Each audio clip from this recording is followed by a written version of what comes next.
Okay, I'm going to share with you an original effect. So you begin with the ace of hearts through the eight of hearts, okay?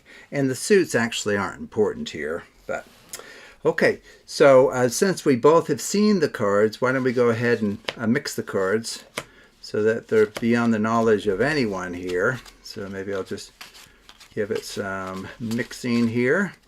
We can even do what's called a Charlie one shuffle. Okay, we can do a second one if you would like. Okay, so these cards are very well mixed. I'm going to go ahead and just spread them out. So what I'm going to do is I'm going to try to use my intuition to choose 3 of these cards, and we'll kind of set those aside for later. So let's see, maybe I'll take this one, and maybe that one, and maybe even this one here. Okay, so I'll set them over there in camera view so you can keep an eye on them. Okay, and now these cards, we'll go ahead and mix them up. In fact, we can do a Klondike as well on these. Okay, and then maybe we'll mix them up that way as well. Okay, so what I'm going to do is I'm going to flip the packet face up in just a second. And then I'm going to perform what's called the Advanced Australian Shuffle, or sometimes called the Generalized Australian Shuffle. Okay, so I'll show you what this is. So what you do here is, whatever the card value is, you move the top card to the bottom, and you do that for 6 positions. The next card is set aside and discarded, okay? And then you keep doing that until you get a final card, a lone survivor from this process, okay? So this is a 6 here, of course. So I would go 1, 2, 3, 4, 5, 6. Set aside that top card. That's a 3. 1, 2, 3. Set aside that top card. A 3 again. 1, 2, 3, sorry about that. Set that aside. 8. 1, 2, 3, 4, 5, 6, 7, 8. Okay, that's a lot of work. So we're left with the 7. Okay, that's interesting. So for the first time, let me bring out the cards that I just randomly chose there. So let's just see what I got. Let's see, I got a 4, an ace, and a 2. Well, I don't know if that means anything to any of you, but, oh yeah, wait a second.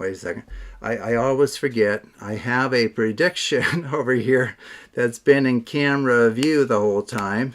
So let's go ahead and take a look at what the prediction says here. Okay, so what does it say?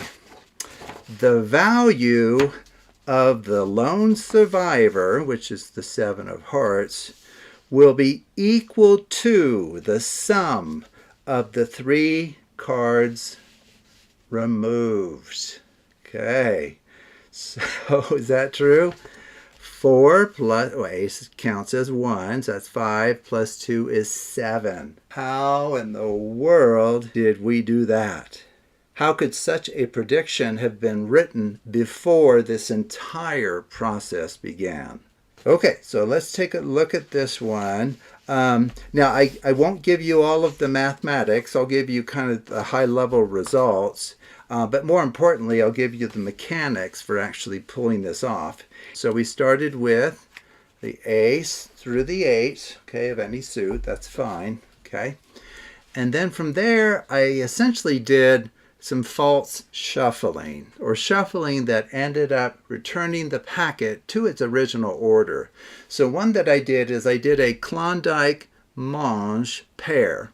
So how that works is the Klondike shuffle is where you take the top and bottom cards off as 1. That's fine. Now, if you pair that with a Mange shuffle of the right kind, it constitutes the identity permutation, or in other words, a false shuffle. It won't change the cards. Well, when you have an even number of cards, the Mange shuffle that pairs with the Klondike as an inverse is the under-over. Okay, so this is what you do. Push the top card into your other hand. This one goes under, over, under, over, under, over, under. Okay, so that resets the cards to the original order. I also did a couple of Charlie ones. Okay, and so I will give links in the description below to this shuffle. And so what this shuffle does is a 50% cutting of the cards, just one of those. Well, if you do a second one, which I did, it resets the packet. Okay, so this is called a Charlie A1, a very deceptive little shuffle, but useful. Okay, so two of those are equal to the identity permutation or shuffle. Okay, so after doing that initial mixing, I've actually returned the packet to its original order. Okay, so just realize it's ace on top all the way to the 8 on the bottom. Okay, from there what I did was I spread them out. This is the top card, and then I said, well, I'm going to use my intuition to randomly choose 3 of these. Well, I know what their values are, and I know which cards I have to choose. I need to choose the ace, the 2, and the 4. Those are the 3 cards I need. Okay, so I picked up the ace, and then I came over here and grabbed the 4, and then I kind of just dropped those on top of the 2, and then I just set those aside. Okay, now make sure this one doesn't slide under the other. So we have our 3 prediction cards. Okay, and of course we had a written prediction. You know what that is. I've taken it off the pad here, but okay, so this is what we have right now. Let me just show you. Okay, so we have 3, 5, 6, 7, 8. Okay, well, it ends up that you can Charlie shuffle this. You can freely cut this as many times as you like. Or what I did was I did a Klondike followed by a Mange over under, and that's because we have an odd number of cards here. So if you do a Klondike and a Mange shuffle where it's over under, those 2 shuffles together cancel each other out, so it won't hurt anything. Okay, but the bottom line is you can actually freely cut this little packet. Okay, now that wasn't true for the ace through 8. Okay, I needed to return that original order so that I would know where the ace, 2, and 4 are to remove those, right?